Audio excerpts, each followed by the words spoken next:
Princess Charlotte didn't scream or cry. She just stood there, shoulder red, cheek pale, and eyes locked on the woman who'd struck her.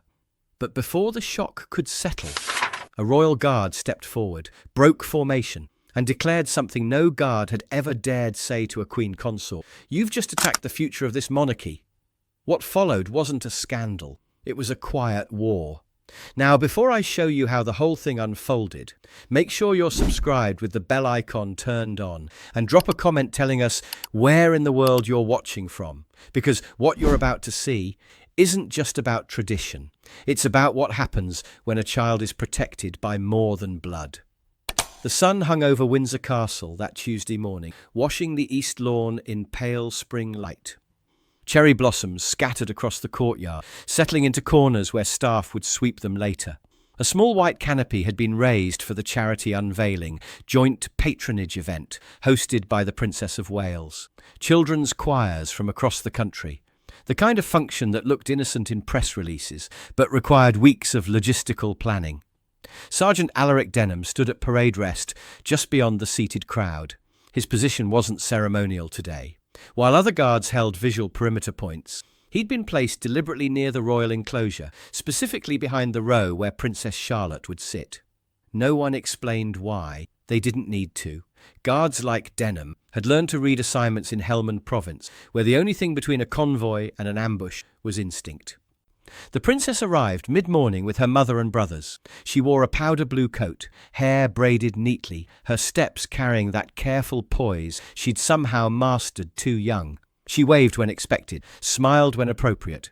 But once seated, she glanced around with the quiet curiosity of a child who understood she wasn't allowed to behave like one. Denham watched her from his post. She reminded him of the children he'd seen on patrol, the ones who carried gravity far too heavy for their shoulders. Except this one had centuries of history pressed onto her spine. He'd met Queen Elizabeth exactly once in a formal capacity, 7 years ago, during a private inspection of the household division. She'd paused in front of him, studied his service runes, and asked a single question. "Afghanistan?" He'd nodded. She'd replied with something he'd never forgotten. "The ones who've seen the worst often protect the best." No handshake, no ceremony, just an acknowledgement that duty came in different uniforms but carried the same weight. Charlotte had her eyes. Across the aisle, Queen Camilla arrived with markedly less warmth. Quick nods, accepted bouquet, took her seat without acknowledging Charlotte or the children on stage.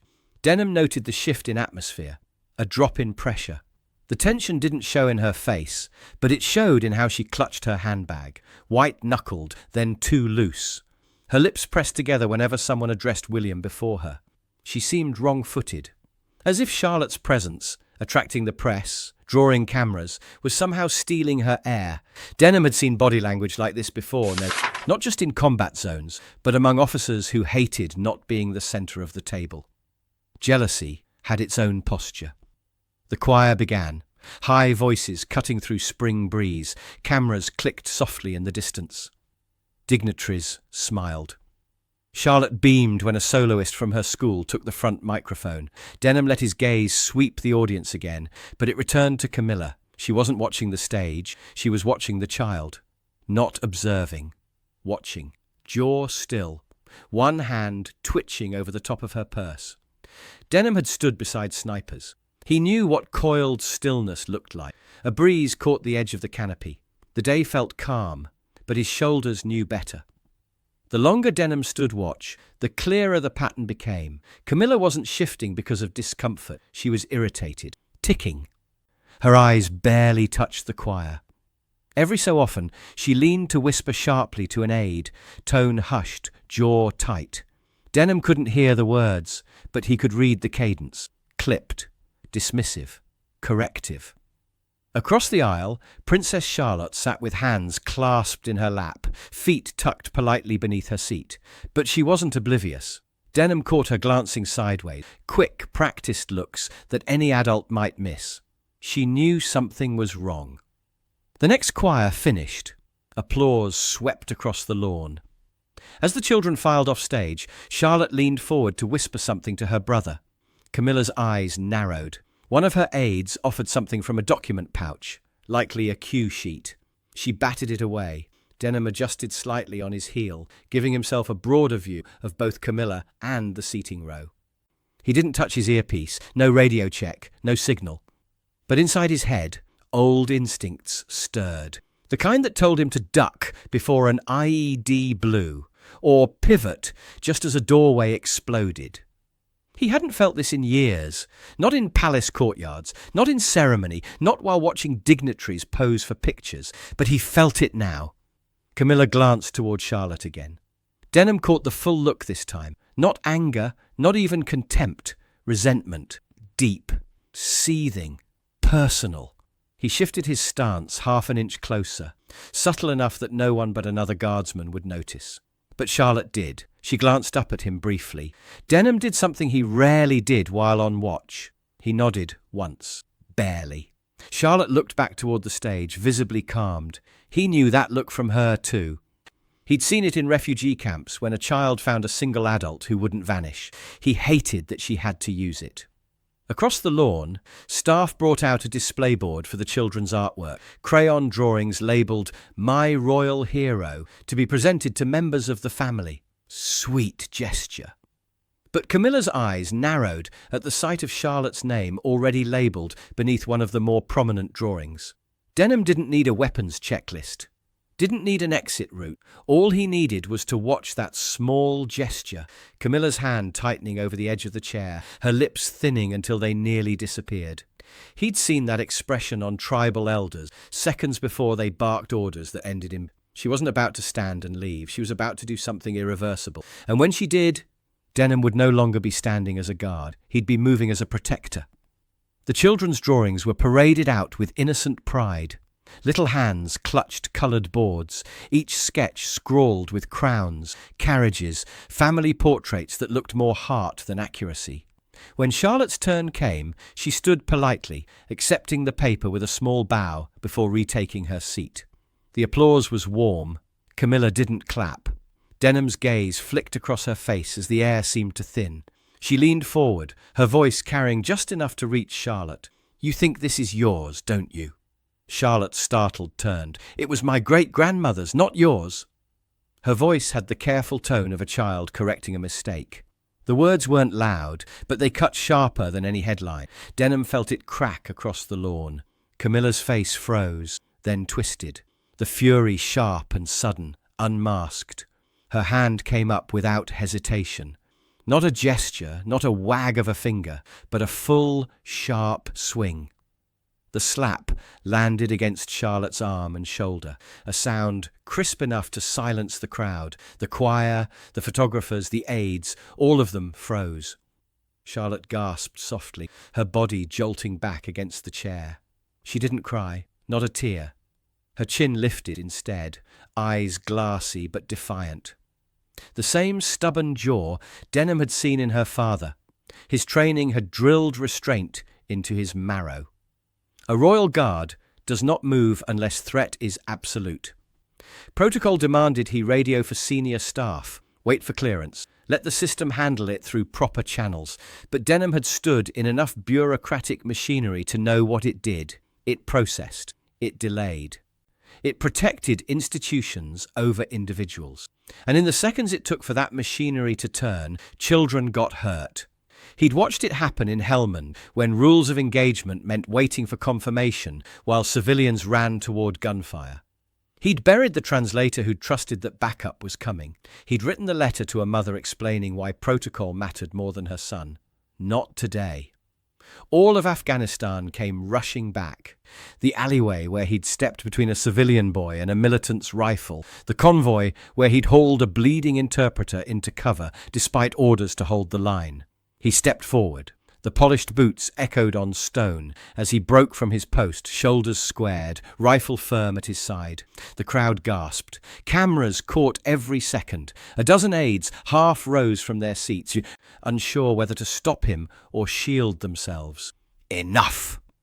His voice cut the silence, not loud but sharp, authoritative. It carried the way only a soldier's voice does, from diaphragm to earth. Camilla whipped around, eyes blazing. "Stand down, guard!" But Denham didn't retreat. He planted himself in front of Charlotte, his frame a human wall between her and the consort.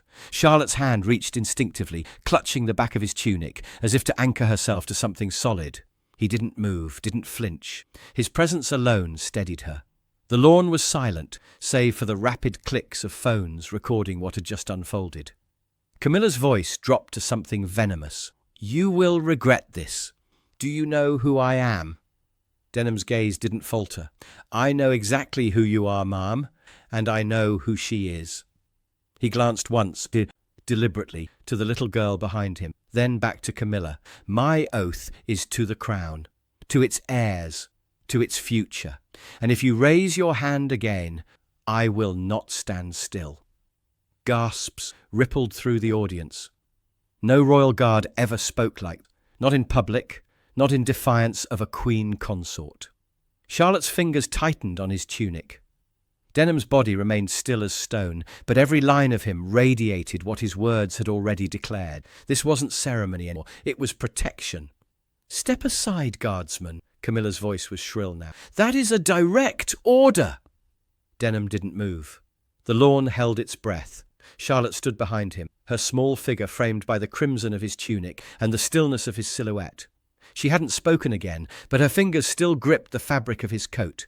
Camilla took one step closer. "I said stand down.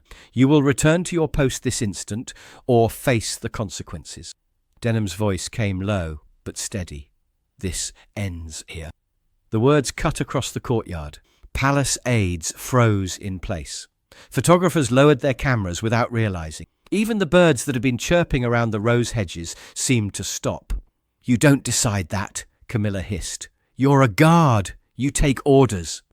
Denham finally turned to face her directly. His bearing didn't waver, but there was steel in his tone now. Not rebellion, but something older, deeper. "I took an oath to the crown, not to any single person, and certainly not to someone who raises their hand to a child of the monarchy." "You dare call me unfit?" she spat. "I didn't say unfit." His eyes didn't blink. "I said dangerous." Camilla's face paled beneath her powdered cheeks. "Your behaviour, your posture, your words, they threaten the dignity of this institution. And today, your hand threatened its heir." Charlotte stirred slightly behind him as if to say something, but stopped. Denham glanced down over his shoulder. "You're safe," he said quietly, "just for her. No one will touch you again." A tremor in her breath, then stillness. Denham returned his eyes to Camilla. "Ma'am, by every tenet of service I should be removed for stepping out of formation. But if stepping forward means shielding the future queen of this country from being struck again, then I accept those consequences." Camilla's voice faltered for the first time. "You think this spectacle will save you? You'll be court-martialed. You'll lose everything." His reply came swift, level. "Then I'll lose it with pride." A wave of murmuring rose in the audience. Phones captured every word. Officials behind the rows of chairs began whispering frantically into earpieces, and still Denham stood between them. Charlotte stepped forward slightly, peeking around his side. She looked at Camilla, not with fear, but with something older, something almost regal. "I didn't mean to upset you," she said gently, "but you can't hurt people when you're angry."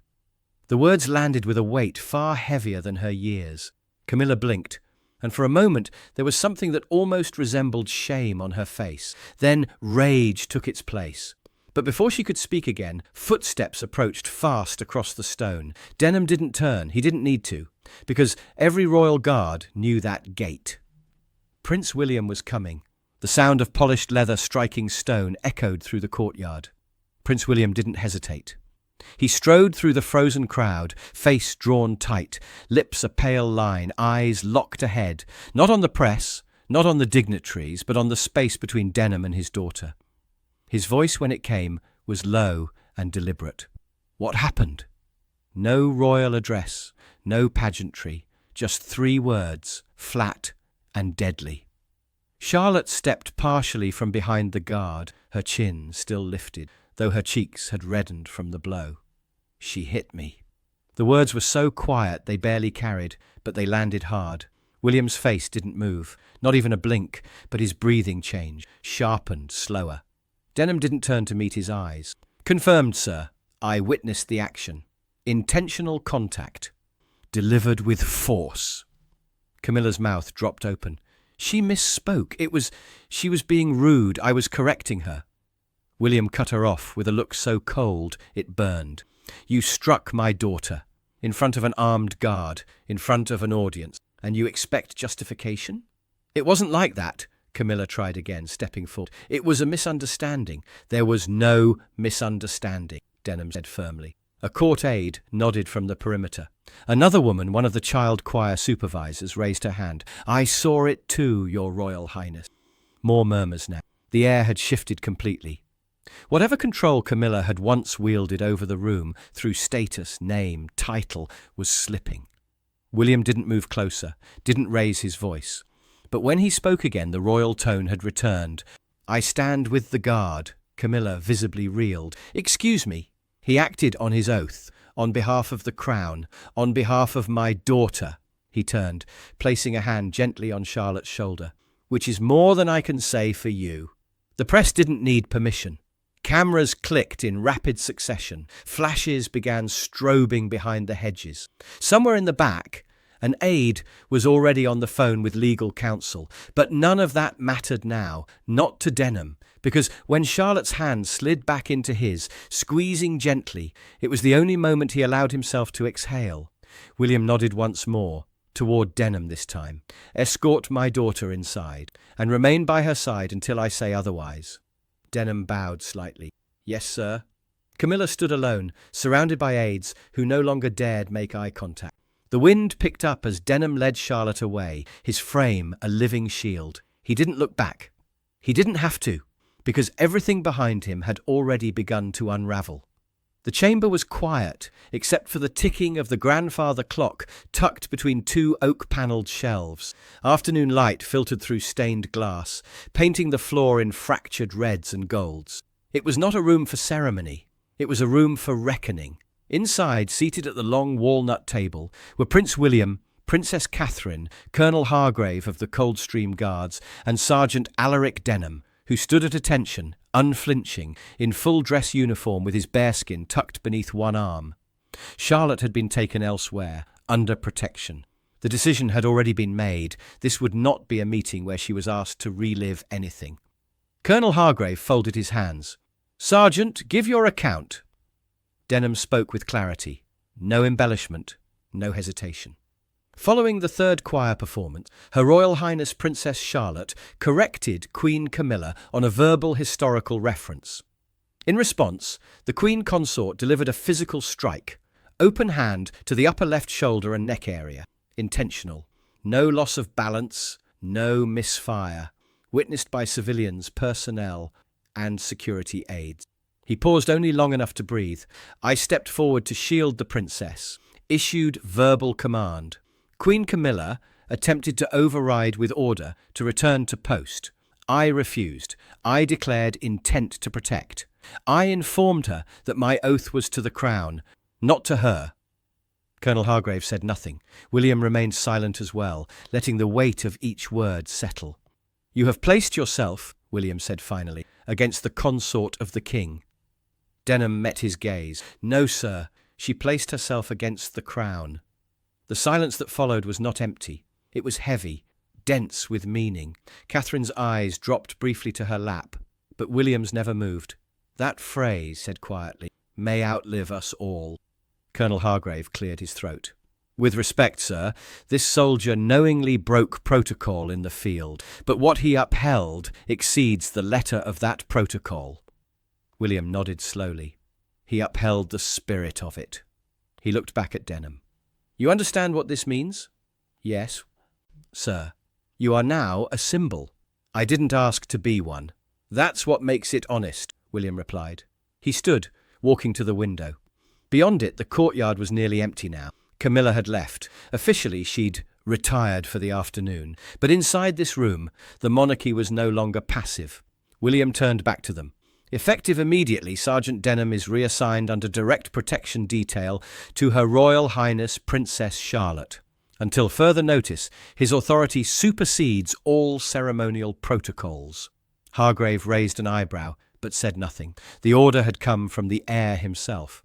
"And," William continued, "I want a review of Queen Camilla's standing." Catherine looked up. "Public or private?" William's jaw clenched. "Start private, for now. But make no mistake, this institution does not protect abuse. Not even from inside." He looked once more at Denham. "You'll face pressure, from all sides. There will be people who say you overstepped." "I didn't move until she did," Denham replied. William gave a single nod. "Then we'll move with you." Colonel Hargrave tapped his pen gently against the table. "In that case, the Guard's stance is now the Crown's stance." It wasn't said with flourish, it was said like an order. And in that moment, war wasn't declared with fanfare, it was declared with silence. Clarence House was still that evening, too still for Camilla's liking. The windows had been drawn, the lights dimmed. But inside her private salon, she paced furiously across the Persian rug, one hand gripping a crystal tumbler of untouched gin, the other wrapped around her phone. "Useless," she muttered, stabbing the call button again. "Spineless, the lot of them." The aide on the other end answered with a strained tone. "Ma'am, the statement you requested about the incident hasn't been approved by communications. They're waiting on Buckingham's directive." Her voice sharpened. "There is no directive. I am the Queen Consort." "Not any more," came the reply. So faint it may not have been meant for her to hear. She slammed the phone down. Across the room, 3 staffers stood stiff, uncertain. One had worked with her since her days as Duchess. Another was new, barely past university. All 3 knew better than to offer suggestions. Camilla's fury wasn't just about Denham. It wasn't even about Charlotte, though she'd cursed the child more than once behind closed doors that day. It was about loss of control, of narrative, of place. She had clawed her way to this position, not through bloodline, not through tradition, but through careful calculation. And now in a single afternoon, it was unravelling.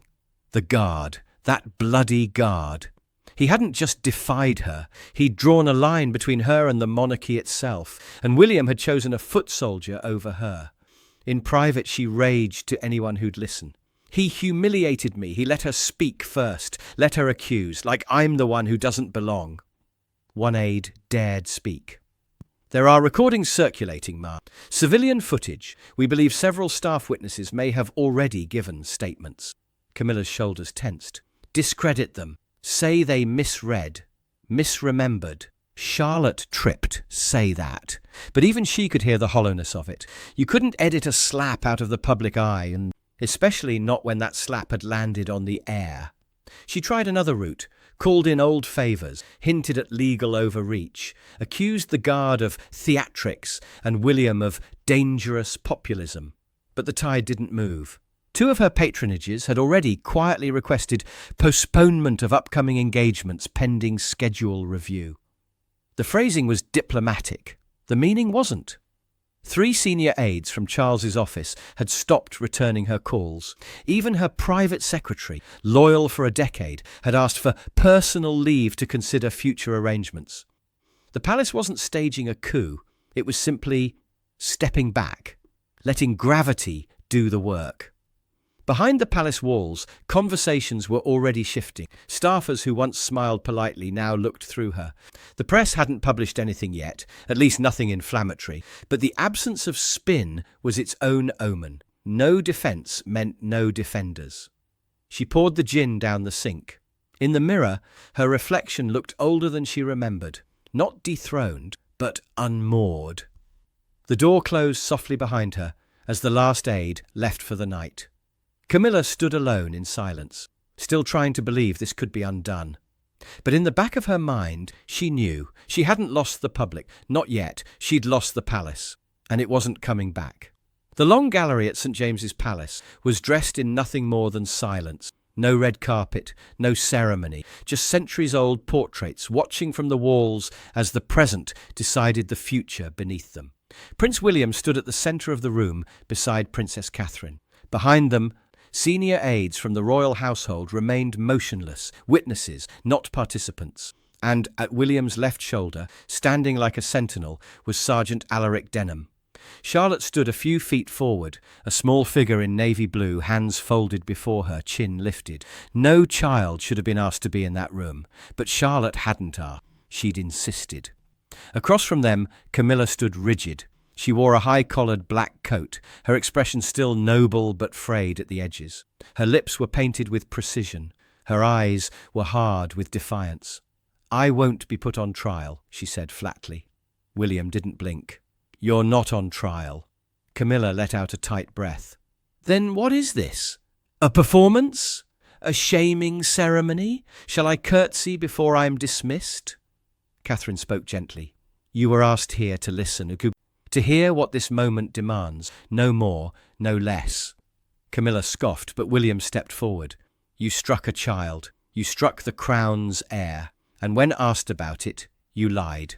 "I disciplined her," Camilla snapped, "and I was provoked." "By truth." William's voice remained level. "She told you something you didn't like. She didn't insult you. She corrected you, and you responded with your hand." Camilla's posture straightened. "I am your father's wife." "You were," he corrected softly. "That status now faces review." Her throat tightened. "You'd strip me of title over a misstep." "No. I would strip you of access for undermining the very legacy you were supposed to help preserve. The monarchy is not a fortress to hide anger behind." She stepped forward. "And you think this man," she gestured to Denham, "this uniformed statue, he represents the monarchy better than I do?" William looked to Denham, then back to her. "He protected my daughter when others froze, when I wasn't there, and when you crossed a line that no title excuses." Camilla's voice dropped to a whisper, the mask slipping. "You'll regret this." William's reply came without venom. "Not today, not ever." For a long moment, the only sound in the room was the echo of breath against centuries of silence. Then Charlotte stepped forward. She didn't speak. She simply placed her hand on Denham's wrist, and it was done. William turned to his aides. "Effective immediately, Queen Consort Camilla is suspended from all public royal appearance. Her security detail is recalled. Her residence at Windsor will be vacated. Until further decision, her role is removed from official documentation." Camilla didn't shout, didn't protest, because there was nothing left to say. She turned slowly, the click of her heels the only retreat she could muster.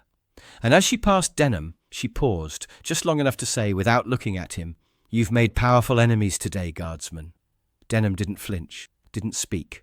He simply lowered his chin once, with the kind of silence that outlives noise. Camilla walked out, and in her absence the room felt heavier, not with disgrace, but with dignity restored. The final choir was already packing up by the time Sergeant Denham stepped back onto the east lawn. The crowd had long dispersed. Officials spoke in low tones by the hedges. Aides cleared folding chairs under muted orders. What had begun as a public celebration now carried the hush of something remembered rather than concluded. Princess Charlotte stood at the edge of the terrace, looking out toward the rose garden. Her posture was still composed, but her shoulders were no longer so stiff. She turned when she heard him approach. "You came back," she said. Denham nodded once. "Wasn't finished." They stood side by side, gazing at nothing in particular. For a moment, it felt like no one was watching. Then she spoke again, soft but steady. "You didn't let her touch me again." His voice was just as quiet. "No one ever will." Charlotte didn't reach for him this time. She didn't need to. Whatever had passed between them in the courtyard no longer required a hand to hold or a word to reassure. It had been understood. Behind them, William and Catherine emerged briefly, exchanging a glance with Denham that said everything without ceremony. He nodded once. They returned it. No fanfare, no declarations, just trust, confirmed. Denham resumed his place, 4 paces behind Charlotte as she walked across the flagstones, her father's hand in hers. And as she moved, the hem of her coat brushed against his boot, a child's way of saying, "I'm still here, and I know you are too." He walked behind her with the same measured gait he had used on patrol in Helmand, not rigid, not cold, just precise, alert, present. The sound of their footsteps, small and steady, echoed faintly beneath the stone arches. There were no announcements that evening, no headlines, no press release. But in corridors that knew how to whisper, the story travelled anyway. That a royal guard had moved when no one else did, that Princess Charlotte hadn't cried, not once, and that sometimes the loudest declaration of loyalty is simply standing there, unshaken. Should a royal guard have the right to defy orders if it means protecting a royal child? Was Prince William right to stand publicly against Camilla in this moment? And do you think this guard's duty was loyalty, or was it defiance? Let us know what you think in the comments. We read every single one. If you believe no child should ever have to stand alone, hit the like button, subscribe to the channel, and don't forget to press the bell icon so you never miss a moment. Share this video with someone who still thinks the Royal Guard is just for show. And while you're here, our next story is already up on your screen. Click it now, and we'll see you tomorrow, same time with a brand new video.